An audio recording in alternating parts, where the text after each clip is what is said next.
السلام علیکم ورحمۃ اللہ وبرکاتہ۔ کیسے ہیں آپ لوگ؟ امید ہے خیریت سے ہوں گے۔ جیسے آپ کو پتہ ہے، ایک سیریز کے اوپر میں ریئیکشن بنا رہا ہوں جس کا ٹاپک ہے ایک قصہ ہے قرآن سے۔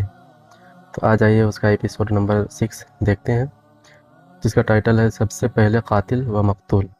یہ شاید میں فرسٹ ٹائم یہ ویڈیو دیکھنے جا رہا ہوں، اس لیے کنفرم نہیں بول سکتا ہوں، لیکن شاید حضرت آدم علیہ السلام کے دونوں بیٹوں کا ذکر ہے اس میں۔ آئیے پہلے سنتے ہیں، انشاءاللہ تبارک و تعالیٰ پھر بات کریں گے۔ دیکھتے ہیں اللہ تبارک و تعالیٰ نے قرآن کریم میں اس کا ذکر کس طریقے سے کیا ہے، پھر انشاءاللہ بعد میں بات کریں گے۔ اسٹارٹ کرتے ہیں، 1 2 3 go۔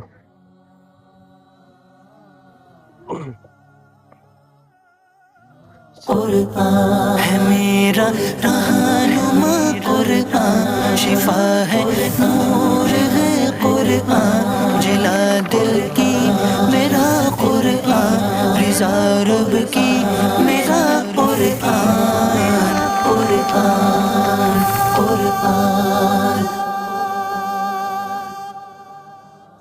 الحمدللہ رب العالمین والصلاة والسلام علی سید المرسلین، اما بعد فاعوذ باللہ من الشیطان الرجیم، بسم اللہ الرحمن الرحیم۔ میٹھے میٹھے اسلامی بھائیوں اور مدنی چینل کے ناظرین، سلسلہ ہے ایک قصہ ہے قرآن سے۔ قرآن ہے میرا رہنما، قرآن شفا ہے، نور ہے قرآن، جلا دل کی میرا قرآن، رضا رب کی میرا قرآن، قرآن قرآن۔ قرآن مجید کے پیارے پیارے مختلف اور خوبصورت واقعات ہم اس سلسلے میں سنتے ہیں۔ آج جو قصہ آپ کو سنانا ہے بڑا ہی انوکھا ہے اور شاید آپ کی معلومات میں بہت زیادہ اضافے کا باعث ہوگا۔ آج دنیا بھر میں قتل و غارت گری بڑی عام ہے اور یقیناً یہ افسوسناک بھی ہے، لیکن کیا آپ یہ جانتے ہیں کہ دنیا میں سب سے پہلا قتل کب ہوا تھا، کس کا ہوا تھا، کیوں ہوا تھا، قاتل کون تھا اور مقتول کون تھا؟ یہ سب کچھ قرآن مجید فرقان حمید میں موجود ہے، اور آج قرآن پاک کا یہ واقعہ ہم نے سننا ہے۔ سب سے پہلا قاتل اور سب سے پہلا مقتول۔ روئے زمین پر سب سے پہلا قاتل قابیل اور سب سے پہلے مقتول حابیل ہیں۔ قابیل و حابیل یہ دونوں حضرت آدم علیہ نبینا علیہ الصلوۃ والسلام کے فرزند ہیں۔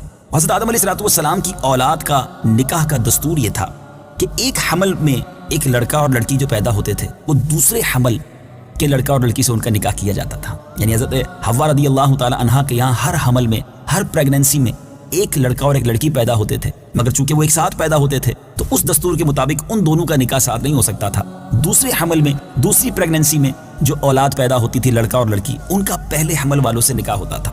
چونکہ انسانیت کو فروغ دینا تھا، مزید دنیا میں یوں سمجھیے کہ مخلوق کو بڑھانا تھا، تو یہ ایک دستور اس زمانے میں تھا۔ بہرحال اسی دستور کے مطابق حضرت آدم علیہ الصلوۃ والسلام نے قابیل کا نکاح لیبزا سے، جو حابیل کے ساتھ پیدا ہوئی تھی، کرنا چاہا، مگر قابیل اکلیما سے نکاح کرنا چاہتا تھا جو خود اس کے ساتھ پیدا ہوئی تھی، وہ زیادہ خوبصورت تھی۔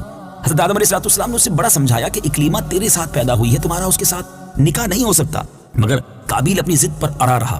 اب حضرت آدم علیہ الصلوۃ والسلام نے قابیل اور حابیل دونوں سے کہا کہ تم دونوں اللہ کی بارگاہ میں اپنی اپنی قربانیاں پیش کرو، جس کی قربانی قبول ہو گئی وہی اکلیما کا حقدار ہوگا۔ اور اس زمانے میں قربانی قبول ہونے کا طریقہ کیا تھا کہ اپنی اپنی قربانی جو بھی اللہ کی بارگاہ میں وہ پیش کرتے تھے تو آسمان سے آگ آ کر اسے گویا کھا لیا کرتی، جلا دیا کرتی، اور وہی اس کی مقبولیت کی نشانی ہوتی تھی۔ چنانچہ قابیل نے گیہوں کی کچھ بالیں اور حابیل نے ایک بکری قربانی کے لیے پیش کی۔ اب ان دونوں نے اپنی اپنی قربانی رکھ دی۔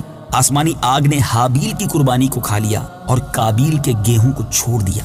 اب اس بات پر قابیل کے دل میں بغض و حسد پیدا ہو گیا اور اس نے حابیل کو قتل کرنے کی ٹھان لی اور حابیل سے کہہ دیا کہ میں تجھ کو قتل کروں گا۔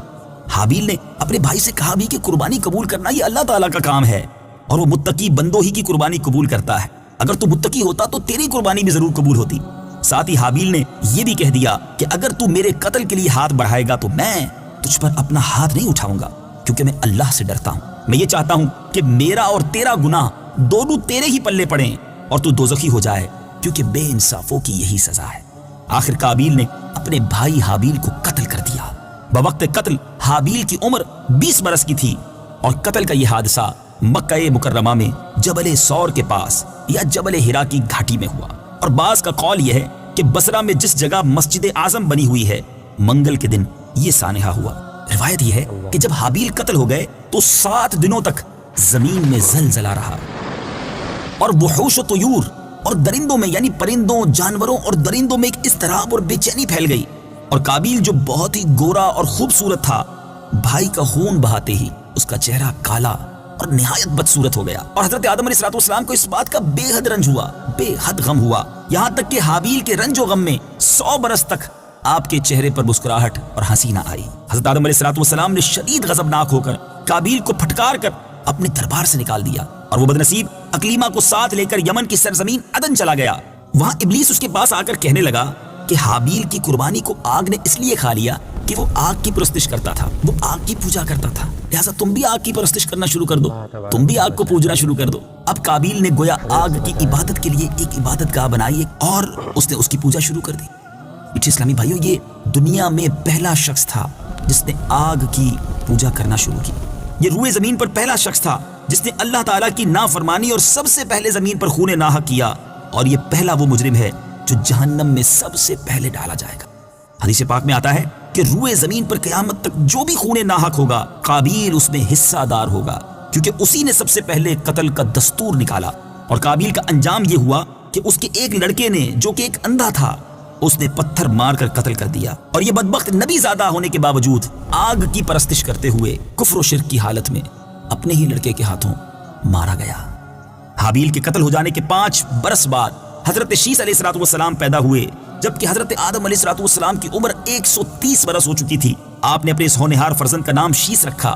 یہ سریانی زبان کا لفظ ہے اور عربی میں اس کے معنی ہیں ہبۃ اللہ، یعنی اللہ کا عطیہ ہے۔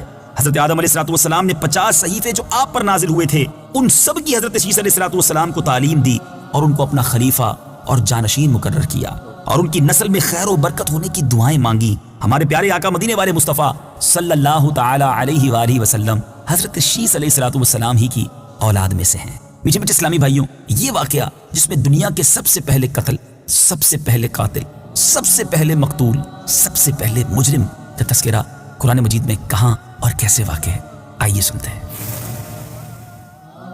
بسم اللہ الرحمن الرحیم وَاتْلُ عَلَيْهِمْ نَبَأَ ابْنَيْ آدَمَ بِالْحَقِّ إِذْ قَرَّبَا قُرْبَانًا فَتُقُبِّلَ مِنْ أَحَدِهِمَا وَلَمْ يُتَقَبَّلْ مِنَ الْآخَرِ قَالَ لَأَقْتُلَنَّكَ قَالَ إِنَّمَا يَتَقَبَّلُ اللَّهُ مِنَ الْمُتَّقِينَ۔ ترجمہ: اور اے حبیب انہیں آدم کے 2 بیٹوں کی سچی خبر پڑھ کر سناؤ۔ جب دونوں نے ایک ایک قربانی پیش کی تو ان میں سے ایک کی طرف سے قبول کر لی گئی اور دوسرے کی طرف سے قبول نہ کی گئی، تو وہ دوسرا بولا میں ضرور تجھے قتل کر دوں گا۔ پہلے نے کہا اللہ صرف ڈرنے والوں سے قبول فرماتا ہے۔ لئن بسطت إلي يدك لتقتلني ما أنا بباسط يدي إليك لأقتلك إني أخاف الله رب العالمين۔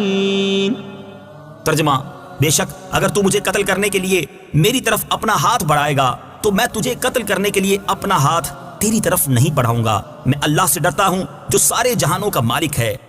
إني أريد أن تبوء بإثمي وإثمك فتكون من أصحاب النار وذلك جزاء الظالمين۔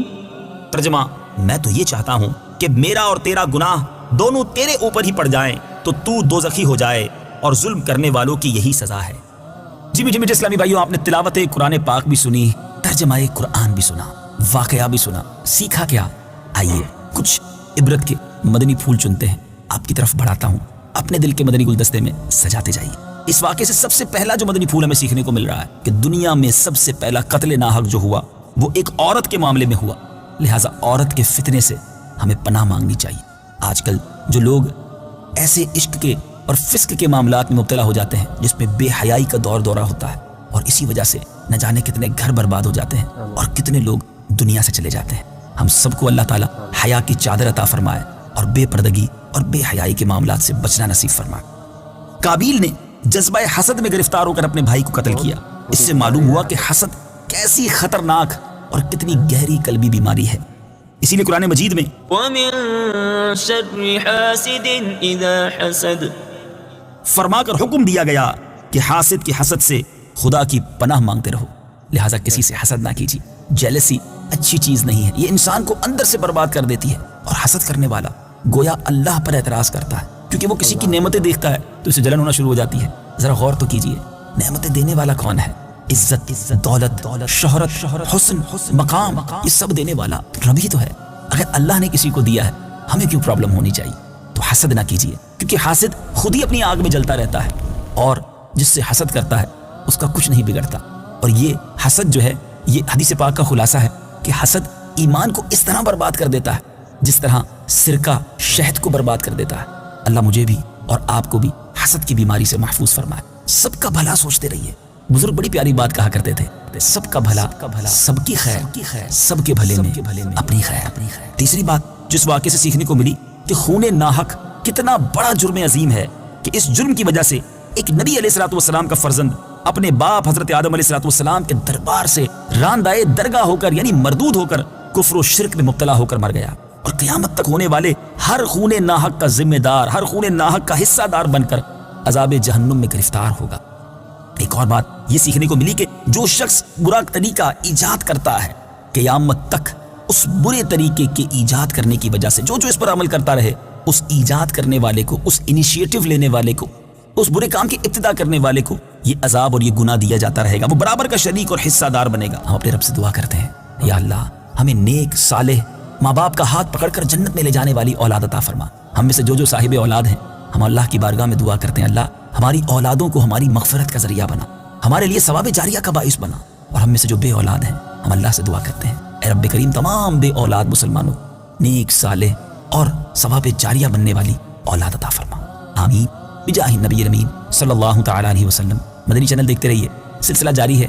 اگلے سلسلے میں ایک اور قرآنی واقعہ ہوگا، ایک اور قصہ ہوگا، اور انشاءاللہ اس کے ذریعے اور قرآن پاک کے فیضان کو حاصل کریں گے۔ صلو علی الحبیب صلی اللہ تعالی علی محمد صلی اللہ علیہ وسلم۔ قرآن ہے میرا رہنما، قرآن شفا ہے، نور ہے قرآن، جلا دل کی میرا قرآن، رضا رب کی میرا قرآن۔ تو دوستو یہ تھا سب سے پہلے قاتل و مقتول کا واقعہ۔ اللہ تبارک و تعالیٰ نے کس طریقے سے اس کا ذکر کیا، آپ نے سماعت کی۔